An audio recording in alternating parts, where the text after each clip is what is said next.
So to kind of wrap up our presentations as far as some of these things before we wrap up with Holly and Andrew's stories to kind of end the day and hopefully leave us with a great sense of hope and anticipation. I want to talk about the area of attachment as being a key ingredient to healthy child and youth development. And I really do think it couples really well with what Naomi has presented here to us as well today, because the reality is as parents, as nurturing adults, we're in a competition. That's a reality, right? We're competing for the affection and attention, really the attachment of our kids and our young people. And so to give you just a little bit of framework for Rock Solid and how we do what we do and why we believe it works and it matters, can you just go to the next slide for me? This kind of encapsulates how we kind of describe our core philosophy, but our core values, we use the acronym CHANGE. So the C stands for Christ and His Word. We're unapologetically a Christian program. We really believe that God has given us His Word for life and for our daily practical lives as well.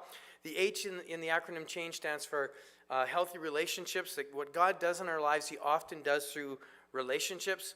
The A stands for adolescence. We really believe that the next generation is worth investing in, and we need to really have a sense of urgency and hope for the next generation. The N stands for new life. When we look at the applications that come our way and the very challenging situations, and sometimes we use this phrase that parents feel like hostages in their own homes at times. And it's a devastating even statement to make. But when we think about that reality, the N standing for new life, we have to believe that God can bring new life, that there can be a restart, that there can be a moment where things shift, where things change. The G stands for growth. And so even though there might be a moment where things change, when we think about Ty's story, there was that moment where God broke through, but there was a journey to be taken still, right? Is the journey over, Ty? The journey's not over. It's not over until we take our last breath. And so as we work with our students at Rock Solid, we as staff members need to embrace that reality that we've not reached the end of our journey. How would we expect them to have reached the end of their journey? And so we want to help the students that come to Rock Solid engage that journey of growth. And the E stands for excellence, that as God's people, we have an obligation to think about how do we engage in this world and do it well? How do we do what God has called us to and do it well? And in this symbol that I have up on the screen, in the center of it are the words maturity, responsibility, charity.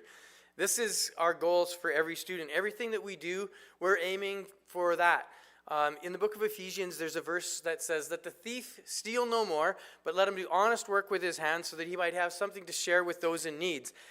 So that's kind of the progression of this kind of the center of this symbol, maturity, responsibility, charity, that the thief needs to stop doing that, okay, and take responsibility for themselves, grow up, but not just so that you're concerned about yourself and your own little world and kind of taking care of yourself, you've made your own bed, but actually your place in the world is to be a blessing.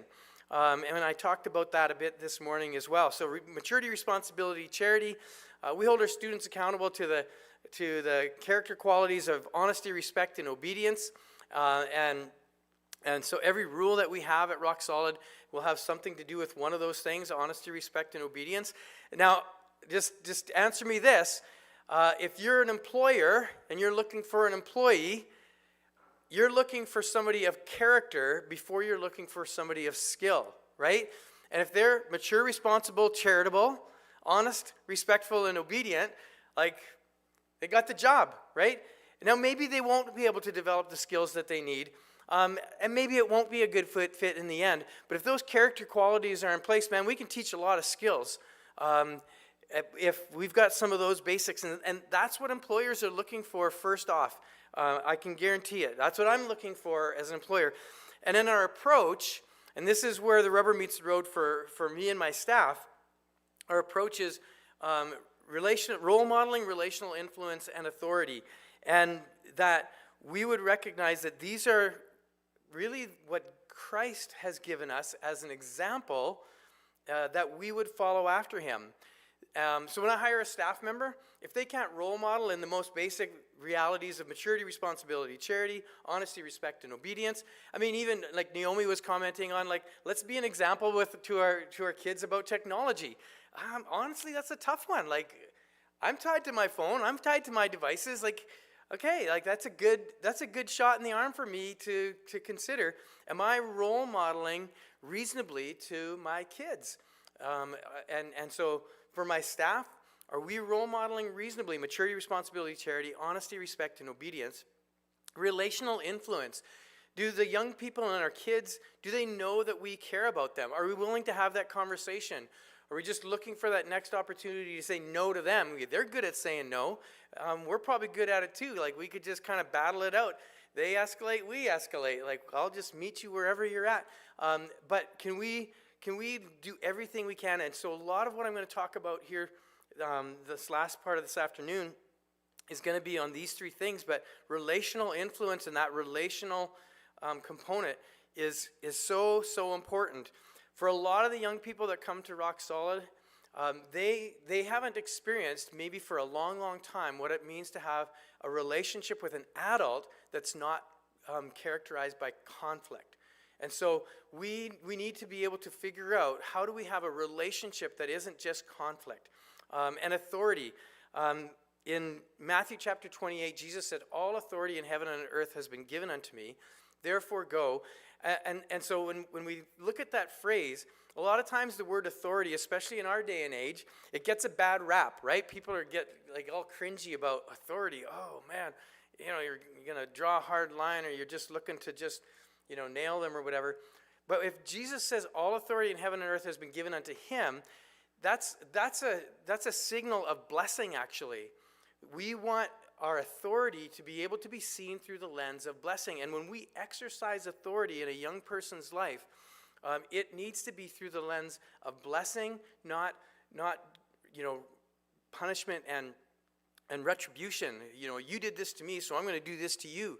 You made my life hard, so I'm going to make your life hard. That's not biblical authority. Biblical authority is a means to steer for their blessing and for their good. Even when we do have to draw a hard line, even when we do have to say, and you have that hard conversation about technology, and you're like, you know what? I just can't stomach the reality of these things.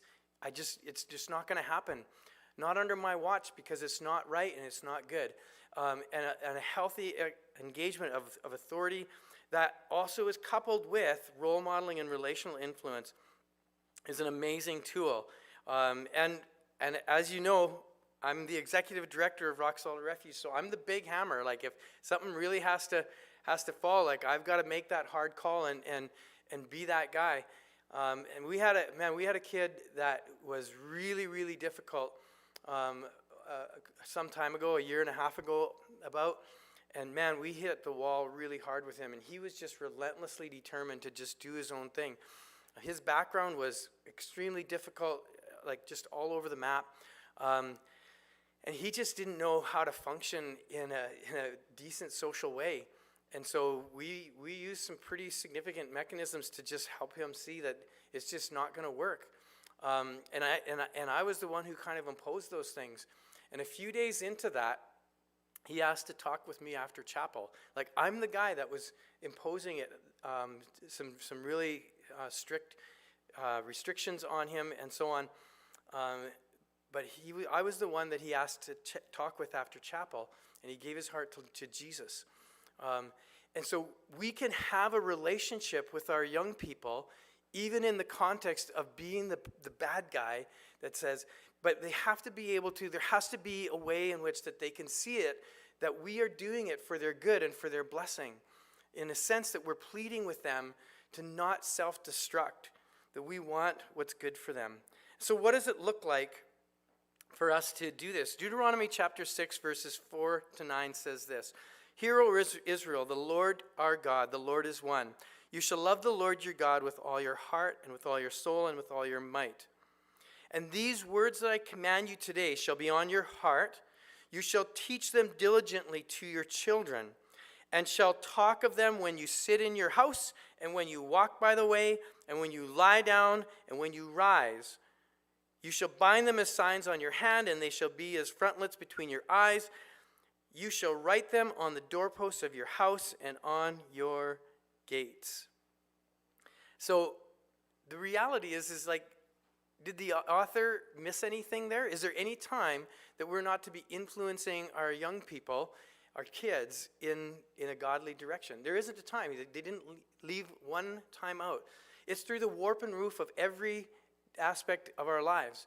I mean, playing a game, doing a chore, whatever the moment is an opportunity to disciple our children. But I also believe that it's important for us to have an understanding that none of this happens by accident, and I think that we've been conveying that all day long. Can you go to the next slide, please? And we, you know what? We need a strategic plan. We need to be willing to lead. And so we need to define our current reality. Take some time after this conference. Take some time to sit down and think about what is our current reality with our family, with our young person, with this child or that child. And write it out. Define it very clearly. And don't miss being really honest about the current reality. Next slide. And then the reality is that let's clarify also what our preferred future is. Okay? And like, let's be a little bit ridiculous in that. What would we like to see in the future? What is some of the goals that we would be just amazed if they could happen? And then as we do that, it's going to take, next slide please, it's going to take some strategic intent and action. All right? It's not going to happen by accident. It is, boy, it's really not working. Next slide. And it's also going to take a great deal of courage. All right? We know that parenting is not for the faint of heart, and especially parenting teens, right? But here's this last window, and one of the books that I have on the back there is called Age of Opportunity by Paul Tripp. And it's just an emphasis that our mindset regarding our young people is so important.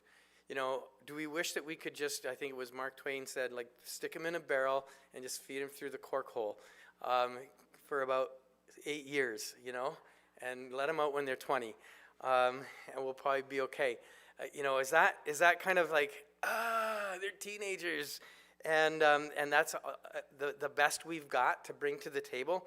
Or can we ask God to help us reframe it to being an age of opportunity? This is our last window to set them up on a trajectory into their adult years. And that's what we talk about at Rock Solid, is that you're establishing the pattern that you will take into your adulthood. And the likelihood of you changing that trajectory over the next 10 years, between 18 and 30, is slim. If you don't change it now, the likelihood is you're in this for 10 years. And there'll be a moment 10 years from now, potentially, you'll be like, I don't like this. This isn't the reality I wanted. Well, you kind of did. But that's what we're fighting for. We're fighting for redirecting that trajectory that they're on and setting them on a new trajectory. So all the next slides are going to be from, based on a book called Hold On to Your Kids by Gordon Neufeld and Gabor Mate. I don't have a copy of that here because I have it on my iPad as an electronic book. But it is a really good resource, and it is all about how do we gather our kids? How do we become the primary attachment that our kids need?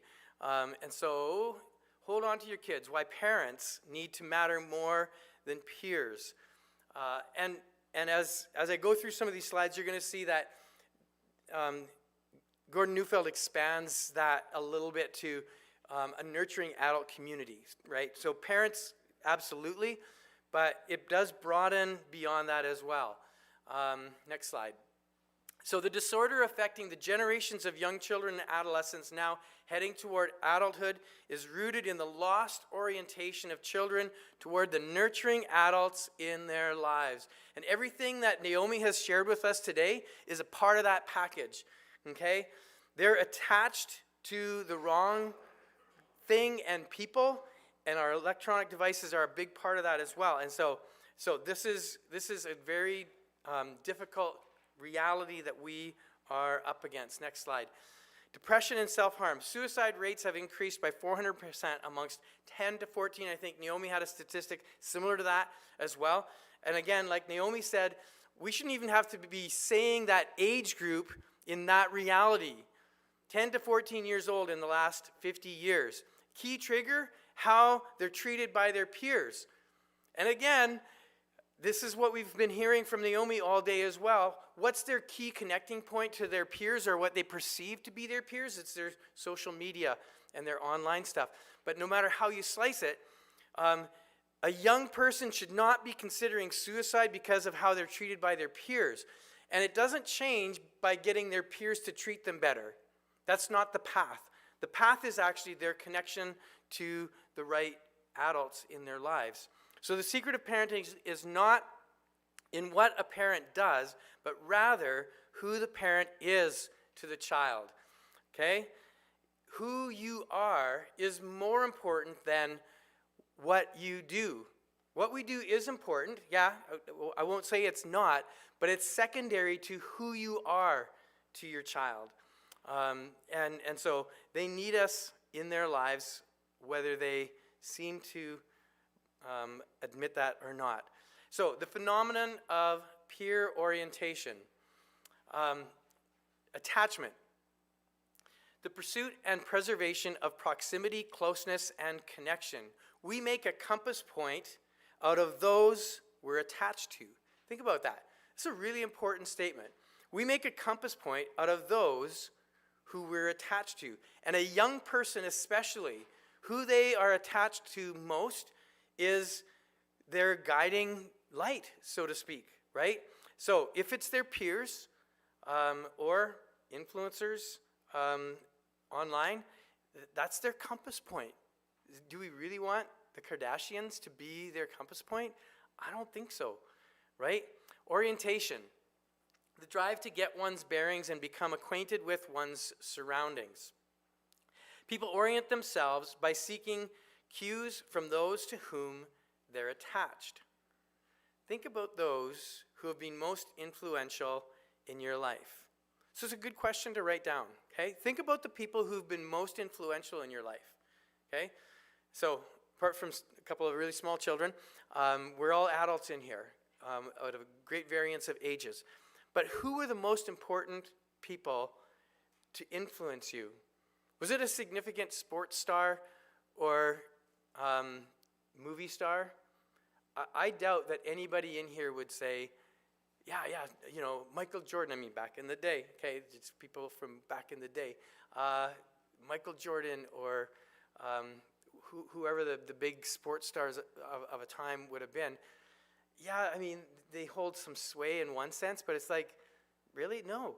The people who are most influential in our lives are the people we have relationship with, right?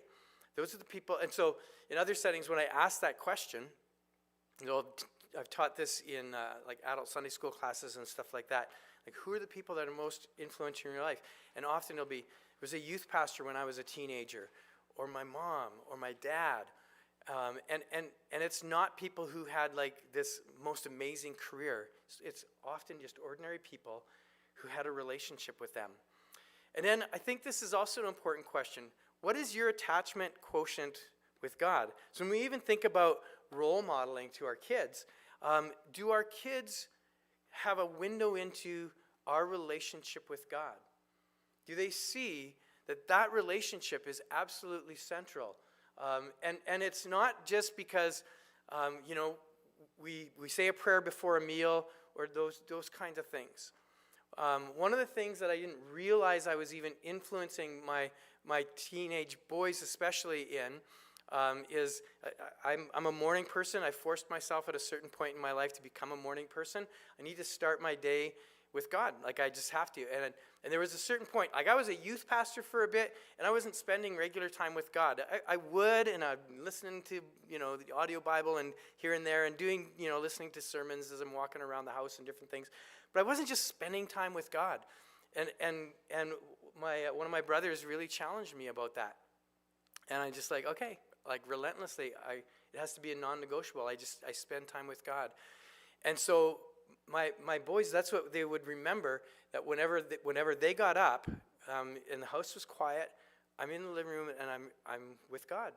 My Bible's open. I'm reading the Bible or some other book as well, and it was a part of shaping their approach as well. And so that role modeling reality and our attachment to God is a critical aspect to how we're going to help our kids orient to the world that they live in as well.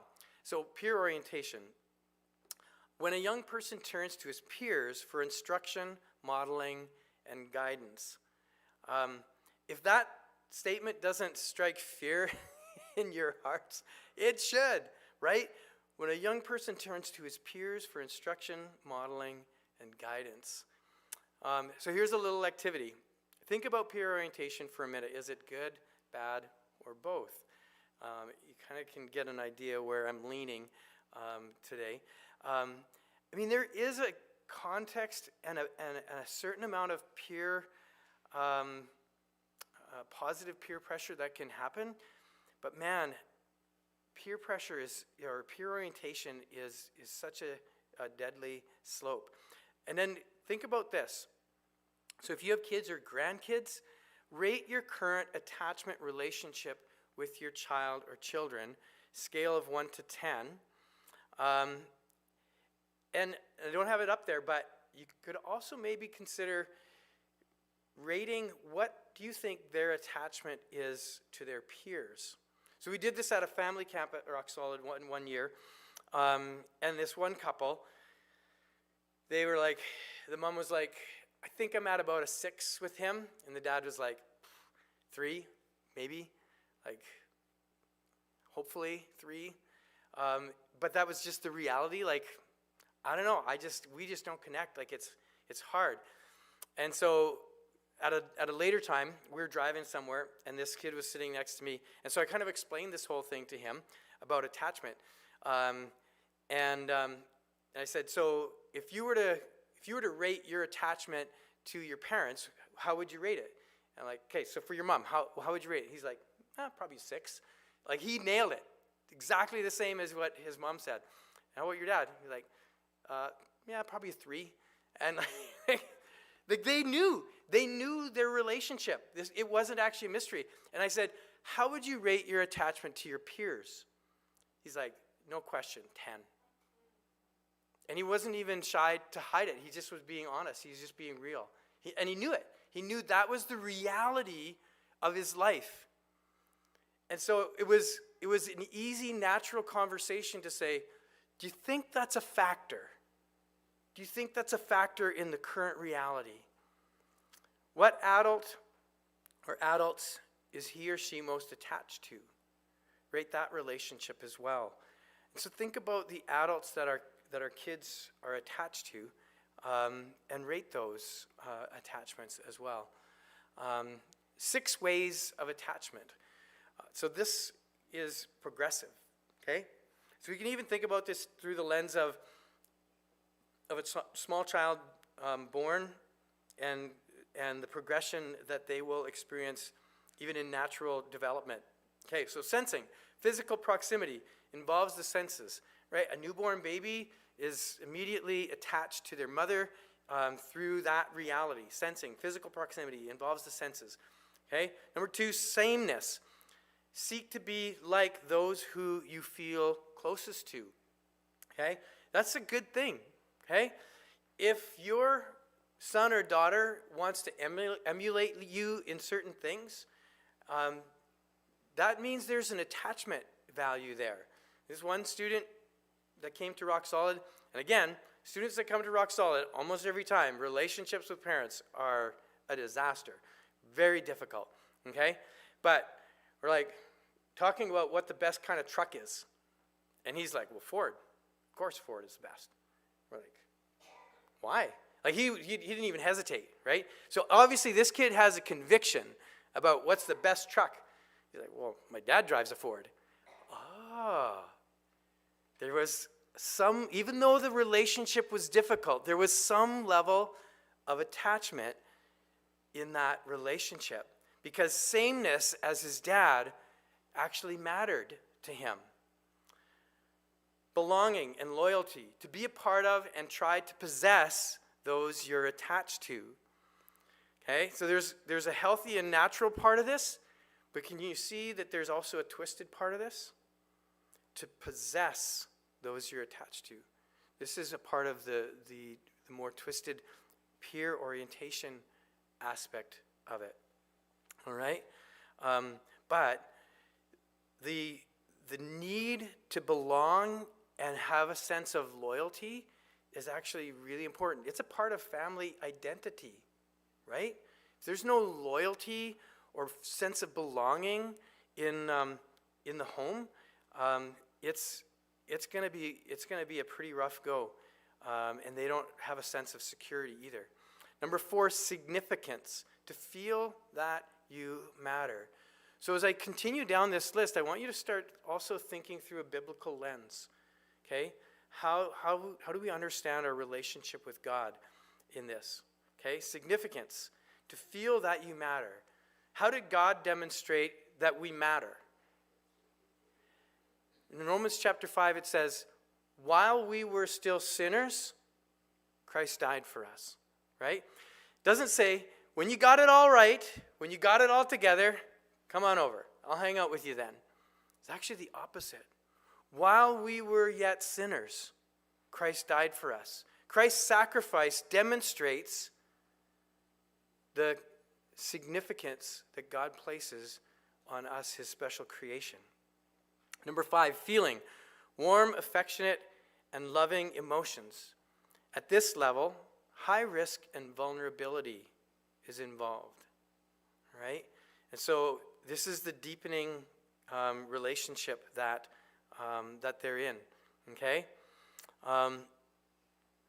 And this vulnerability is something that's really important but also difficult. And number 6, being known. The ultimate in psychological closeness. No secrets, fully known, and an assurance of being liked, accepted, and welcomed in spite of it. Okay? This is the framework in a relationship with your kids where they can come to you and say, I messed up. I went online. I sent a picture I shouldn't have sent.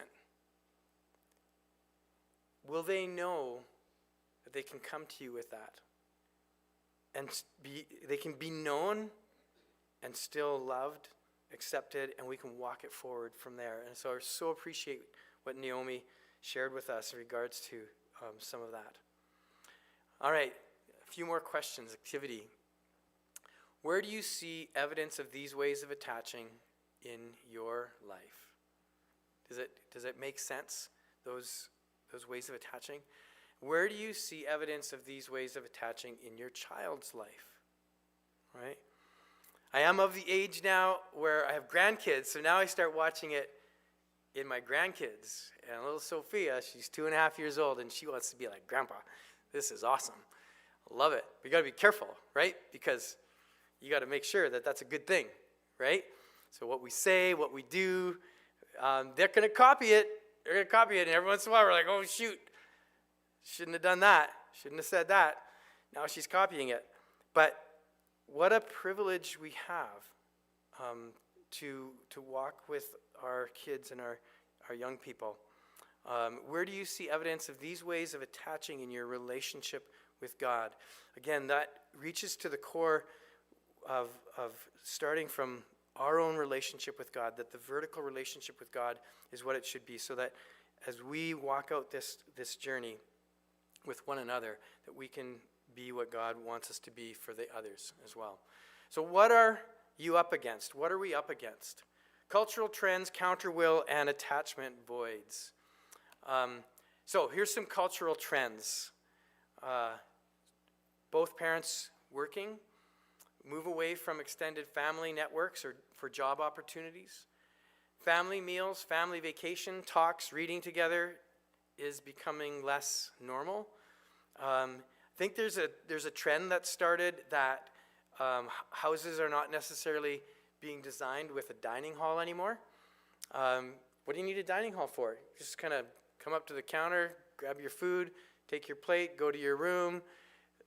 Ooh, that's deadly actually, because we are structuring our environment away from attachment, away from healthy attachment at that point. The secularization of society, the nuclear family is under attack. Like there's no question about that. The nuclear family is under attack. The traditional family, mom, dad, kids, even the extended family, grandparents, uncles, aunts. We have lost the attachment village, a set of nurturing adult relationships outside of the parents, extended family, church, friends, parents, etc. It's so important. Our kids need it way more than they think they do. In 1935, the average man had 40 hours per week that was free. By 1990, this was down to 17 hours, 23 lost hours of which to be a nurturing father and husband. Counterwill. Anybody ever heard that term before? Counterwill? An instinctive automatic resistance to any sense of being forced. Anybody ever met anybody like that? Anybody been that? Right? This has also been called the strong-willed child. Diagnosis can be the oppositional defiance disorder is a diagnosis for the extreme end of counterwill, and it can be really intense. I would say that there are children that are born that they just seem to be different right out of the womb. They've got that instinct immediately. Our third child was different that way. Like it was like, 10 months old and he hadn't slept through the night yet because he demanded to feed.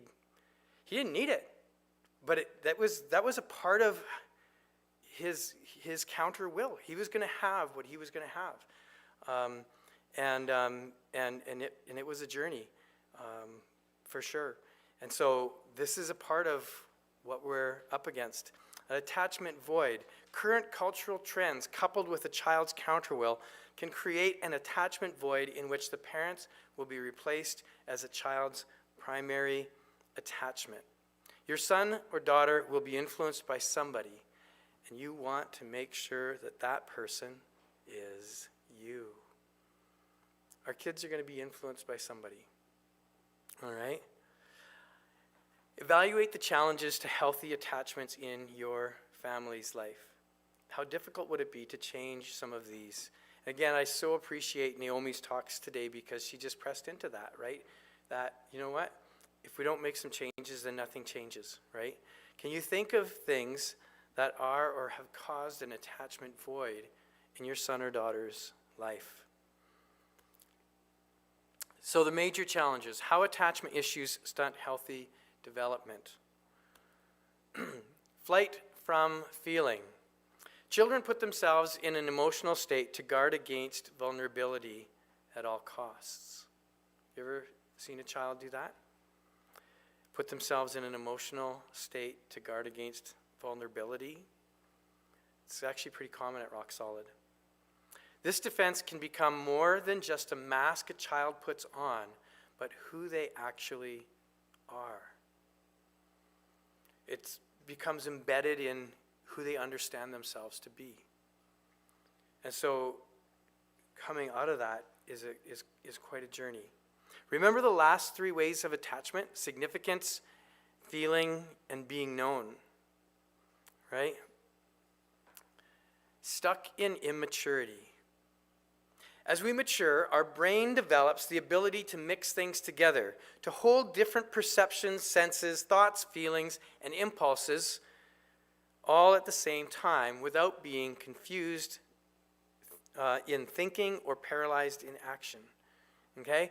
So the teenage brain begins to process the world differently. A child is very black and white. A teenager, it begins to process the world through the lens of conflicting ideas at the same time. Okay? So how do we foster maturity? Okay? The challenge for parents is to help kids grow up, not simply to look like grown-ups. Okay? The challenge is to help kids grow up. Okay? So we just frame it, again, pretty simply. Right? Pretty easy to understand. Maturity, responsibility, charity, honesty, respect, obedience. All right, so is what happened here, was this mature, responsible, charitable? You know? Is this what that looks like? And it's not confusing. It's not. It doesn't take a rocket scientist to discern that, things, dishes not getting done well. Nobody wants to eat off of dirty dishes or whatever the case is, right? And so we want our kids to do more than look like grown-ups. We want them to grow up. Aggression. This is a really important one. Aggression stems from frustration. Frustration that comes up against impassable obstacles is meant to lead to adaptation. We change ourselves when unable to change the frustrating circumstance. Okay? So, again, at Rock Solid, we work with a lot of kids that tend towards aggression. Okay? Here's what I like to see. I like to see a teenage boy cry. Now, that might sound like a strange statement. But let me tell you what they're used to. They're used to frustration, shifting to anger. And then what happens in anger? Ty, were you ever angry at Rock Solid? Yeah. Ty got really angry at times. But the journey we took and that we want to take with every student is that actually anger is not an appropriate response to your frustration. That's not the direction that it should go. Okay? Sadness actually is really appropriate. Okay, so because your frustration is like, okay, I'm not going to get what I want. It's not going to happen. Okay, I'm sad about that. I don't like that reality. Okay, so now what? I got to adapt. I'm the one that has to move. And sometimes I'll tell this story to a student that's struggling. I'll say, I was visiting my nephew, and he had a 3-year-old son. And he was playing by the stairs or something, and I was just kind of seeing him at the corner of my eye. And all of a sudden, he's kind of crying, whining. He got hurt a little bit. And I look over to him, and he starts pounding the steps because the steps hurt him. He's pounding the steps. He's so angry he's 3 years old. He's so mad at the steps because the steps hurt him. That's going to solve it, right? It's going to change the reality to something better. Well, no, it's not. But okay, he's 3 years old. All right. He's on a journey. He's going to learn those steps aren't moving. And the steps don't actually care that you're angry. So frustration actually needs to move towards sadness is okay, but adaptation, right? I really believe that this principle is a part of the very destructive current trend of the LGBTQ movement. It's an immature approach. We weren't created for that.